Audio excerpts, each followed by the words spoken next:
सभी का स्वागत है और मैं हूं आपके साथ कल्याण झा। बड़ी खबर मोतिहारी से आ रही है। मोतिहारी में प्रशासन की बड़ी कार्रवाई की है। मुहर्रम का बगैर अनुमति के जुलूस निकालने को लेकर कार्रवाई की गई है। प्रशासन ने पिकअप गाड़ी डीजे को जब्त किया है, साथ ही लाउड स्पीकर और जनरेटर भी जब्त किया गया है। वहीं 40 लोगों के खिलाफ एफआईआर दर्ज करने के निर्देश भी दिए हैं। संग्रामपुर के छोटा दरियापुर में यह कार्रवाई की गई है। बड़ी खबर मोतिहारी से है, जहां पर प्रशासन ने बड़ी कार्रवाई की है। और अधिक जानकारी के साथ हमारे साथ मुकेश सिन्हा जुड़ चुके हैं। मुकेश, क्या कुछ जानकारी है इस बाबत? जी, यह घटना बीती रात की है और जब प्रशासन ने कोविड-19 के संक्रमण के बढ़ते संक्रमण को देखते हुए सभी धार्मिक और सभी कार्यक्रमों पर रोक लगाया है, इसके बावजूद इस छोटा दरियापुर गांव में लोगों ने जुलूस निकाला। डीजे के साथ लाठी डंडा भाजते हुए लोगों ने जुलूस निकाला है और इस पर डीएसपी ने संज्ञान लिया और डीएसपी ने संग्रामपुर थाना को एफआईआर दर्ज करने का आदेश दिया, जिसके बाद से 40 लोगों को चिन्हित किया गया है और उन लोगों पर प्राथमिकी दर्ज की गई है। जी कल्याण, क्या अभी तक किसी की गिरफ्तारी भी हुई है इस मामले में? जी, अभी तक किसी की गिरफ्तारी नहीं हो सकी है, लेकिन पुलिस इसकी जांच कर रही है और कौन कौन से लोग और हैं इसमें शामिल और कैसे जुलूस निकला, कहां से कहां तक जाने वाला था, पूरे मामले की जांच की जा रही है। उसके बाद से इस पर कार्रवाई की जाएगी और पुलिस ने अभी तक इस 25 लोगों को गिरफ्तार नहीं किया है, लेकिन 40 लोग चिन्हित किए गए हैं जिन्हें गिरफ्तार करने की बात पुलिस कर रही है। जी मुकेश, तमाम जानकारी के लिए बहुत बहुत शुक्रिया। तो मोतिहारी में प्रशासन ने बड़ी कार्रवाई की है। मुहर्रम का बगैर अनुमति के जुलूस निकालने को लेकर यह कार्रवाई की गई है। 40 लोगों के खिलाफ एफआईआर दर्ज करने के निर्देश दिए हैं इस मामले में।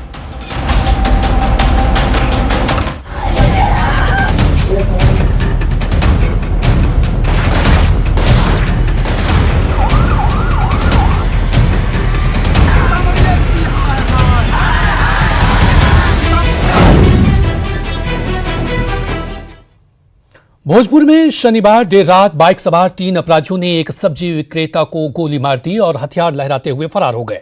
घटना हसन बाजार ओपी थाना क्षेत्र के पचरुखिया गांव की है। मृतक का नाम लाल मोहर शाह बताया जा रहा है, जो घटना के बाद गांव के एक दुकान पर खड़ा था। लाल मोहर को सिर में पिस्टल सटाकर गोली मारी गई है। घटना का कारण अब तक स्पष्ट नहीं हो सका है, हालांकि इसे पूर्व की रंजिश से जोड़कर देखा जा रहा है।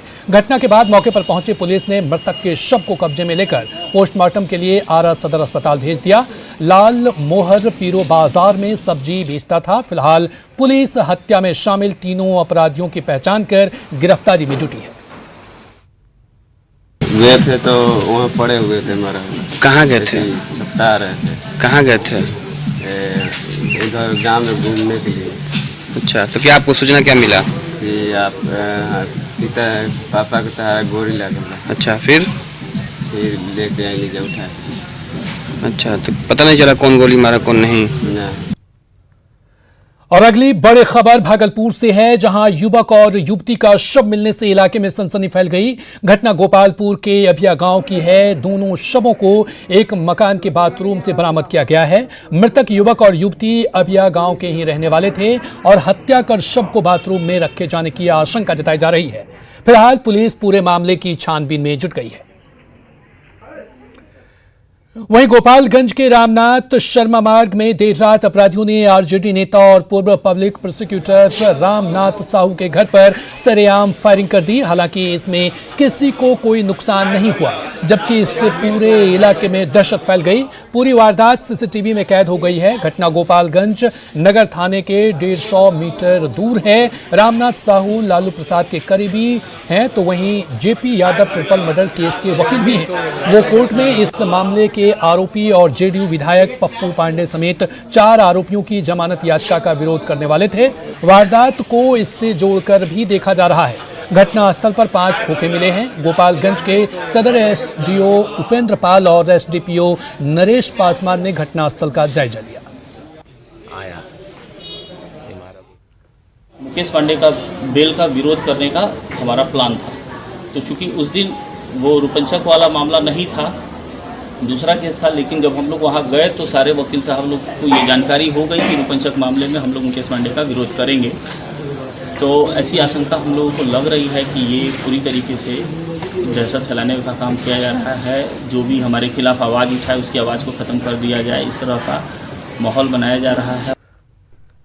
तो एक तरफ अपराधी तांडव मचा रहे हैं तो दूसरी तरफ पुलिस अधिकारियों की चौंकाने वाली तस्वीरें सामने आई है। जी हां, बेतिया के क्रिश्चियन क्वार्टर में बेतिया पुलिस को फजियत झेलनी पड़ी। मामला मेडिकल छात्र की पिटाई का है।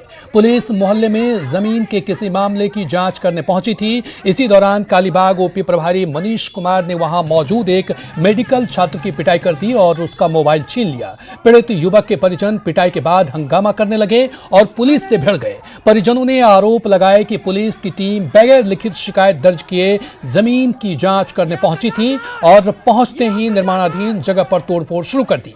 पुलिस की कार्यशैली से नाराज युवक ने वीडियो बनाना शुरू कर दिया, जिसके बाद कालीबाग ओपी प्रभारी मनीष कुमार ने उसकी पिटाई कर दी। परिजनों ने पुलिस पर घर में मौजूद महिलाओं से दुर्व्यवहार के भी आरोप लगाए हैं।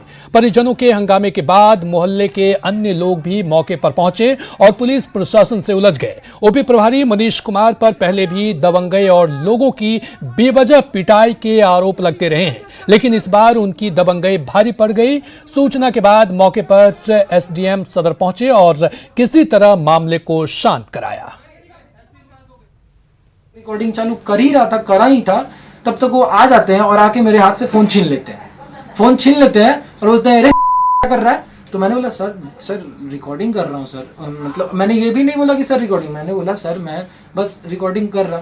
तो उन्होंने इतना ही सुना और 2-3 झापड़ मार दिए कस के। उस समय का मैं आपको रिकॉर्डिंग भी दिखा देता हूँ। उसके बाद क्या हुआ, मेरे बड़ी भैया ने बोला कि सर आप मार क्यों रहे हैं।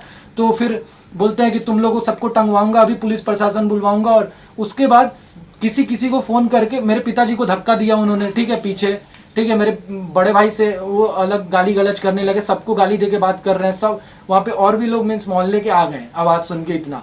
फिर सबने मीन्स बोला तो वो बोलते हैं कि नहीं मैं मारूंगा। उधर बेतिया के बाद बेगूसराय की पुलिस का बेरहम चेहरा देखिए, जहां सोशल मीडिया में वायरल इस वीडियो में पुलिस के जवान भगवानपुर बाजार में दवा खरीद रहे युवक की पिटाई करते दिख रहे हैं। ये युवक अपने 2 साथियों के साथ बाइक पर सवार था।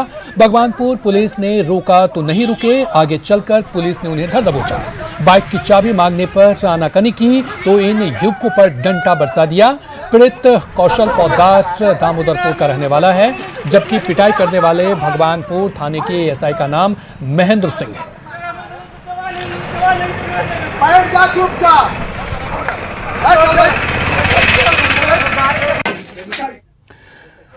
तो बिहार पुलिस को हो क्या गया है, ये एक बड़ा सवाल है। अभी एक ही दिन पहले समस्तीपुर में खाकी और खादी का बेरहम चेहरा देखने को मिला है। यहां छेड़खानी के आरोप में 3 युवकों को हाथ बांधकर बुरी तरह पिटाई की गई, जिसका वीडियो सोशल मीडिया पर तेजी से वायरल हो रहा है। यहां बेथान थाने के एएसआई अवधेश सिंह ने बेरहमी से हाथ बांधकर 3 युवकों की पिटाई कर दी। आप तस्वीरों में साफ साफ देख सकते हैं कि एएसआई कैसे बेरहमी से युवक की पिटाई कर रहा है। तीनों युवकों को इलाज के लिए निजी नर्सिंग होम में भर्ती कराया गया है फिलहाल, और एसपी ने पूरे मामले के जांच के आदेश दिए हैं। चलिए बढ़ेंगे अगली खबर की तरफ। सिर्फ बिहार ही नहीं बल्कि झारखंड में भी पुलिस अधिकारियों की क्रूरता दिखी है। जी हां, देवघर में पुलिस का अमानवीय चेहरा सामने आया है। देवघर की जेसीडी थाना पुलिस ने एक नाबालिग के साथ क्रूर वार्ता किया। पुलिस ने बच्चे को थाने लाकर न सिर्फ बेरहमी से पिटाई की बल्कि बार बार करंट लगाकर टॉर्चर किया। मामला एक सिम की बरामदगी से जुड़ा हुआ है। इस सिलसिले में पुलिस ने पहले बच्चे के बड़े भाई फुलेश्वर यादव की पिटाई की थी, उसके बाद ना उसके नाबालिग भाई को भी टॉर्चर किया। 9 दिनों तक टॉर्चर के बाद बेहोशी की हालत में उसे जेसीडी प्राथमिक स्वास्थ्य केंद्र में भेज दिया गया, जहां से गंभीर हालत में उसे सदर अस्पताल रेफर किया गया। पूरे मामले पर बाल कल्याण समिति ने संज्ञान लेते हुए थाने से जानकारी मांगी है। यहाँ से बुरा कर लेगा था, छत पर चढ़ाया 2 तल्ला पर, चढ़ा कर बोला हाथ बांध दिया और दिया लटका, और लटका कर करंट ही कान में सटाता था। 3 बार सटाया था, 3 बार में बेहोश हो गए। तब बेहोश हो गए तब लेगा वहाँ हॉस्पिटल ले गए। हॉस्पिटल में वहाँ 2 घंटा के बाद होश आ गया था। तो उसको दे दिया। तो वही सर हमको पूछा, मारा भी बहुत, तो हम सच बता रहे हैं सर, फिर भी मारा। तो उसके बाद छोटू को भी लाया सर, गणेश को भी 2 दिन पूछा सर, लेकिन आज जो था सर आज बहुत उसको मारा सर, बांध के हमको बाहर भेज दिया सर। ऊपर में 2 तल्ला में लगा के करंट 3 बार सटाया सर, ये बेहोश हो गया, 2 घंटा तक बेहोश रहा सर।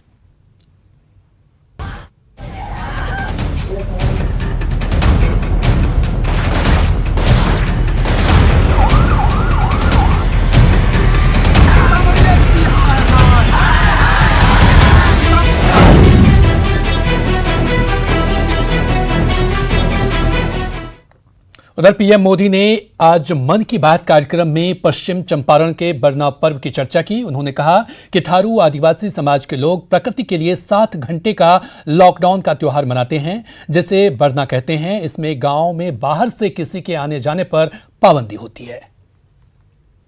बिहार के पश्चिमी चंपारण में सदियों से थारू आदिवासी समाज के लोग 60 घंटे के लॉकडाउन, या उनके ही शब्दों में कहें तो 60 घंटे के बरना का पालन करते हैं। प्रकृति की रक्षा के लिए बरना को थारू समाज ने अपनी परंपरा का हिस्सा बना लिया है और सदियों से बनाया है। इस दौरान न कोई गांव में आता है, न ही कोई अपने घरों से बाहर निकलता है। और लोग मानते हैं कि अगर वो बाहर निकले या कोई बाहर से आया तो उनके आने जाने से लोगों की रोजमर्रा की गतिविधियों से नए पेड़ पौधों को नुकसान। शुरुआत में भव्य तरीके से हमारे आदिवासी भाई बहन पूजा पाठ करते हैं और उसकी समाप्ति पर आदिवासी परंपरा के गीत, संगीत, नृत्य जम करके उसके कार्यक्रम भी होते हैं। और अब बात अनलॉक 4 की। जी हां, देश भर में अनलॉक 4 की गाइडलाइंस जारी हो गई है। केंद्रीय गृह मंत्रालय की ओर से जारी एडवाइजरी में कई रियायतें दी गई है। 7 सितंबर को मेट्रो सेवा बहाल होगा। इसके लिए शहरी विकास मंत्रालय मानक जारी करेगा। मेट्रो सेवाएं कई चरणबद्ध तरीके से शुरू होगी। ऑनलाइन फॉर्म में सामाजिक, शैक्षणिक, खेल, मनोरंजन, धार्मिक और राजनीतिक कार्यक्रमों में ढील मिली है। 21 सितंबर से 100 लोगों के साथ सियासी दल राजनीतिक कार्यक्रम कर सकते हैं। वहीं बिहार विधानसभा चुनाव से पहले सियासी दलों को ये बड़ी छूट मिली है। 21 सितंबर से ओपन एयर थिएटर को खोलने की भी मंजूरी मिली है। कोई भी राज्य अपनी तरफ से लॉकडाउन नहीं लगा सकता। केवल कंटेनमेंट जोन में राज्य सरकारें लॉकडाउन लगा सकती है। 30 सितंबर तक स्कूल, कॉलेज और शैक्षणिक संस्थान बंद रहेंगे। वहीं 21 सितंबर के बाद शैक्षणिक संस्थान 50% स्टाफ के साथ खुल सकते हैं, लेकिन छात्र को बुला नहीं सकते हैं। ये स्टाफ ऑनलाइन ट्यूशन दे सकते हैं। कक्षा 9 से 12 तक के छात्र टीचर के मार्गदर्शन के लिए उनके यहां जा सकते हैं। इसके लिए पेरेंट की लिखित मंजूरी जरूरी होगी। पीएचडी और रिसर्च के छात्र लेबोरेटरी जा सकते हैं। वहीं शादी और अंतिम संस्कार में 100 लोगों को जाने की इजाजत होगी। ये छूट भी 21 सितंबर के बाद मिलेगी। अभी शादी में 50 और अंतिम संस्कार में 20 लोगों के जाने की इजाजत है। हालांकि अभी cinema hall, swimming pool, theatre बंद रहेंगे। वहीं अंतर्राष्ट्रीय हवाई सेवा पर रोक लगी रहेगी। वहीं रांची में रिम्स के निदेशक कक्ष में सामने इन दिनों बिहार के आए नेताओं का हर दिन जमावड़ा लगा रहा है। बड़ी संख्या में बिहार से आए नेता टिकट कंफर्म कराने तो बायोडाटा देने रिम्स पहुंच रहे हैं। वहीं एक नेता ने रघुवंश प्रसाद सिंह का संदेश लेकर पहुंचने का दावा किया। इधर लालू प्रसाद की एक झलक पाने के लिए गेट से अंदर झांकने की ललक भी नेताओं में दिखी। जायजा लिया हमारे रांची संवाददाता उपेंद्र कुमार ने।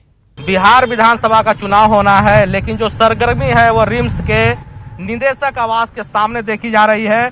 बड़ी संख्या में जो बिहार से आए हुए राजद के नेता हैं, कार्यकर्ता हैं, वो यहाँ पे पहुंचे हैं। एक खास व्यक्ति भी यहाँ पर आए हैं जो हमेशा रघुवंश प्रसाद सिंह के साथ देखे जाते हैं, केदार यादव, वो आए हुए हैं यहाँ पर। रघुवंश प्रसाद चर्चा में इसीलिए है कि तेज प्रताप ने एक बयान दिया और उसके बाद बिहार की राजनीति गर्म है। लालू जी और रघुवंश बाबू राम कृष्ण के जोड़ी है। एक रघुवंश बाबू राम है, लालू जी कृष्ण है, और दोनों जोड़ी को तोड़ना चाहता है कंस और क्या नाम है, रावण। राजद समुंदर है और वो लोटा का पानी है। अगर वो एक पानी निकल ही जाएगा, एक लोटा, तो क्या होगा? ये तो रिकॉर्डेड है, आप कैसे कर सकते हैं? नहीं रिकॉर्डेड है, लेकिन आपको बोलने को बुलाया गया होगा, लेकिन ऐसा कोई बात नहीं है। रघुवंश बाबू सम्मानित नेता, रघुवंश बाबू हमारे पार्टी के लालू बाबू रघुवंश बाबू के जोड़ी एक राष्ट्रीय जनता दल का स्तंभ है। बिहार के राजनीति में जदयू में जा सकते हैं। जिस तरह से जदयू के कुछ नेताओं ने बात बात की है। चूंकि आप हमेशा रहते हैं रघुवंश प्रसाद सिंह के साथ, इसीलिए आपसे पूछा जा रहा है कि क्या हुआ है बात। नहीं बातचीत नहीं, आप लोग के द्वारा फैलाया जा रहा है अनाप शनाप बात, मीडिया के द्वारा। कहीं रघुवंश साहू कुछ नहीं बोले हैं, वो निमोनिया का इलाज है, दिल्ली में चल रहा है उनका, इसलिए सब अनाप शनाप आप ही लोग के द्वारा बनाया जा रहा है, लेकिन कुछ नहीं है। एक बात तय है कि भले ही बिहार में चुनाव हो रहा हो, लेकिन उसकी जो रणनीति है वो यहाँ पर लालू प्रसाद ही बना रहे हैं। कैमरामैन संत के साथ उपेंद्र, न्यूज 18 रांची। और खबर छपरा से है। छपरा में पानापुर प्रखंड के सोनबरसा में गंडक नदी से कटाव तेज हो गया है। महज 3-4 दिनों में कटाव से कई एकड़ उपजाऊ जमीन नदी में समा गई है। हालांकि प्रशासन ने कटाव रोधी कार्य भी शुरू कर दिया है, लेकिन अब भी कटाव जारी है। आपको बता दें कि यहां हर साल गंडक का जलस्तर कम होते ही नदी की तेज धारा से कटाव शुरू हो जाता है। हमारा है शिवलाल राम। ये सोनबरसा जो बांध है उसके समीप बहुत ज़्यादा कटाव हो रहा है। रोकथाम का काम हो रहा है लेकिन रुक नहीं रहा है, कम रुक रहा है। और बोले ज़मीन तो काफ़ी कट गया। वहीं पटना में गंगा नदी के जलस्तर में लगातार बढ़ोतरी हो रही है। गांधी घाट पर गंगा खतरे के निशान से 11 सेंटीमीटर ऊपर है, जबकि काली घाट में 9 सेंटीमीटर ऊपर बह रही है। गंगा के जलस्तर में हो रही बढ़ोतरी को देखते हुए जिला प्रशासन चौकस हो गया है। गंगा घाटों पर बैनर और पोस्टर लगा दिए गए हैं और लोगों के गंगा में स्नान करने और घाटों पर घूमने को लेकर रोक लगा दी गई है। पटना के गंगा घाट से मौके का जायजा लिया हमारे सहयोगी संजय कुमार ने। राजधानी पटना में भले ही बारिश पिछले कुछ दिनों से थम गई हो, लेकिन गंगा और पुनपुन जैसी नदियों के जलस्तर में लगातार बढ़ोतरी हो रही है। इस वक्त हम पटना के गांधी घाट पर हैं, जहां पर खतरे के निशान से 11 सेंटीमीटर ऊपर गंगा बढ़ रही है, यानी गंगा पूरी तरीके से उफान पर है। आप नदियों की जो गंगा नदी है उसकी धार देख रहे होंगे, किस कदर जलस्तर में लगातार आपको तीव्रता नजर आ रही है। फिलहाल अगर इसके जलस्तर में पिछले 24 घंटे की बात कर लें तो 5 सेंटीमीटर की बढ़ोतरी हुई है। और फिलहाल ये गांधी घाट में तस्वीर ऐसी है जिसको लेकर प्रशासनिक महकमा चौकस हो गया है। जहां तक पुनपुन नदी की बात है तो पुनपुन नदी भी खतरे के निशान से ऊपर बह रही है। श्रीपालपुर में 1 मीटर 22 सेंटीमीटर पुनपुन नदी ऊपर बह रही है। 24 घंटे में 80 सेंटीमीटर पुनपुन नदी में जलस्तर की बढ़ोतरी हुई है। जहां तक सोन नदी की बात है तो वह अभी कंट्रोल में है। गंगा और पुनपुन में जलस्तर बढ़ने के कारण प्रशासनिक अमला सतर्क है। खासकर गंगा के दियाला क्षेत्रों में पानी फैल गया है और गांव में पानी भरने से कई घर पानियों में घिर गए हैं। बिंद टोली का भी संपर्क जो है वो कट गया है और बहुत से लोग गंगा पाथवे है उस पर नदी का उफान देखने के लिए पहुंच रहे हैं। वैसे प्रशासनिक अमला पूरे हालात पर नजर बनाए हुए हैं और तस्वीरों के माध्यम से आप देख सकते हैं। जहां तक गांधी घाट की बात है, नगर निगम के जो कर्मी हैं वो लगातार यहाँ पर ड्यूटी बजा रहे हैं। आप देख रहे होंगे ग्रीन कलर की जर्सी में नगर निगम कर्मी, और लोगों को आगाह कर रहे हैं वो कि पानी की अधिक धारा में वो न जाए। चूंकि आप बिल्कुल गंगा घाट के किनारे तक देख सकते हैं पानी का फ्लो किस अधिक तक आ चुका है और ऐसे में खतरे के निशान से 11 सेंटीमीटर ऊपर बढ़ना, वो भी बारिश थमने के बाद, निश्चित तौर पर चिंता की बात है। लेकिन फिलहाल ऐसी कोई बात नहीं है जिससे लेकर बाढ़ जैसी आशंका जताई जा सके। लेकिन इतना जरूर है कि राजधानी पटना में गंगा इन दिनों उफान पर है और पुनपुन नदी का भी कमोबेश यही हाल है। कैमरा पर्सन मनोज के साथ संजय कुमार, न्यूज 18 गांधी घाट पटना। उधर बिहार में बाढ़ का सबसे ज्यादा असर खगड़िया जिले में दिख रहा है। बाढ़ के कारण कोई काम नहीं मिलने से मजदूर तेजी से पलायन कर रहे हैं। रोजगार की तलाश में पलायन कर रहे मजदूरों से बात की न्यूज 18 संवाददाता दिग्विजय कुमार ने। जो बाढ़ प्रभावित क्षेत्र के लोग हैं वो पलायन कर रहे हैं। एक तरह से हम ये दिखाना चाह रहे हैं, सोनमंकी घाट पर अभी इस समय मौजूद हैं। ये लोग प्रवासी मजदूर हैं जो सहरसा और खगड़िया का जो सीमावर्ती क्षेत्र है वहाँ के रहने वाले हैं।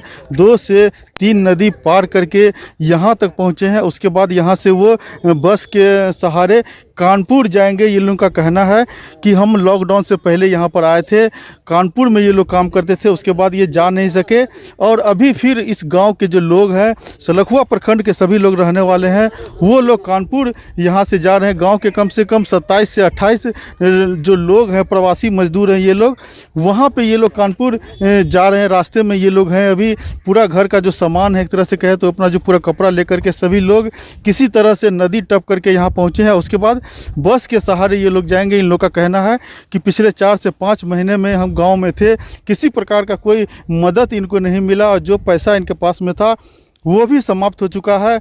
ब्याज पर ये लोग ले करके पैसा उधार ले करके ये किसी तरह से कानपुर पहुंचेंगे और वहाँ जो ये लोग काम करते हैं उसके बाद वो पैसा कमाने के बाद फिर अपने जो ब्याज पर लिए थे उनको वो पैसा वापस करेंगे। कुछ लोग हैं हमारे साथ, उनसे हम बात करते हैं। हाँ, वहाँ 60 महीना से ऊपर हो गया। वहाँ से आते हम लोग को बिहार में, और हम लोग यहीं पे फंस गए लॉकडाउन में, इसलिए निकल नहीं पाए। हाँ, पैसा खत्म हो चुका है, ब्याज पे पैसा उठा कर हम लोग जा रहे हैं। काम नहीं मिला यहाँ? नहीं, यहाँ पे कुछ नहीं मिला है। सरकार तो कहती थी कि हम यहीं पे रोजगार देंगे सबको। उनका बकवास है सरकार का सब, और नीतीश का भी। कानपुर यहाँ जब काम वहाँ मिलवे नहीं करता है तो कहाँ आप देखेंगे। बाढ़ हरिया है, बाढ़ हरिया में कौन पूछने के लिए आता है कि चलो काम है हमारे पास। कोई सा ठेकेदार कोई जा सकता है वहाँ पर कि चलो बाढ़ हरिया में बिना नाव के जा सकता है ठेकेदार कोई भी।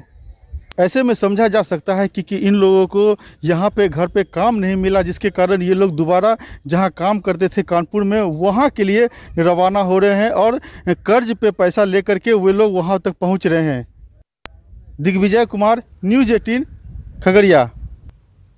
उधर बेगूसराय के भगनापुर प्रखंड के बाढ़ पीड़ित एक दिन बेहद मुश्किल से गुजार रहे हैं। देर रात अचानक बांध टूटने से बलान नदी का पानी तेजी से कई गांवों में प्रवेश कर गया। स्थानीय ग्रामीण ना ऊंचे जगह पर पहुंच सके और ना अपना सामान बाढ़ से बचा सके। फिलहाल घर आंगन पानी पानी हो गया है। ऐसे में कुछ ग्रामीणों ने घर के छतों पर शरण ले रखी है, लेकिन इनके पास न पीने का पानी है और न खाने के लिए अन्न का दाना।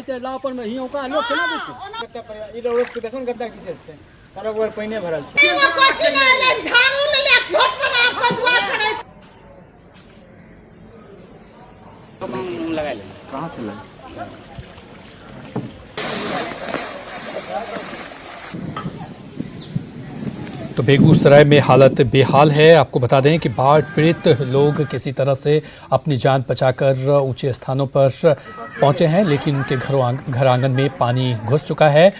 ना खाने को दाना है और ना पीने को पानी है। ऐसे में लोग बेहाल हैं, लेकिन अभी तक प्रशासनिक मदद नहीं पहुंचने से लोगों में आक्रोश भी देखा जा रहा है। आपको बता दें कि बांध टूटने से बलान नदी का पानी तेजी से कई गांवों में प्रवेश कर गया था, जिससे स्थानीय ग्रामीण अचानक आई बाढ़ से ना तो वो अपने सामान को बचा पाए और ना ही वो ऊंचे स्थान पर जा सके। ऐसे में वो पानी में घिर गए हैं और ये स्थिति आपके सामने है। जो तस्वीरें हैं वो भयावह है। तो पूरे सामान बस गया है, खाली पहनने का कपड़ा है। सोए हुए थे, 4 बजे भोर में टूट गया। घर में पानी आया तब जो जाना। उधर रिलायंस इंडस्ट्रीज की subsidiary company Reliance retail ventures limited ने फ्यूचर ग्रुप के रिटेल होलसेल बिजनेस, लॉजिस्टिक्स और वेयर हाउस बिजनेस के अधिग्रहण की घोषणा की है। रिलायंस रिटेल और फ्यूचर ग्रुप के बीच ये डील 24,713 करोड़ रुपए में हुई है। दोनों कंपनियों के बीच ये डील एक विशेष स्कीम के तहत हो रही है, जिसमें फ्यूचर ग्रुप भविष्य में बिजनेस करने वाली कुछ कंपनियों को फ्यूचर इंटरप्राइज लिमिटेड में विलय कर रहा है।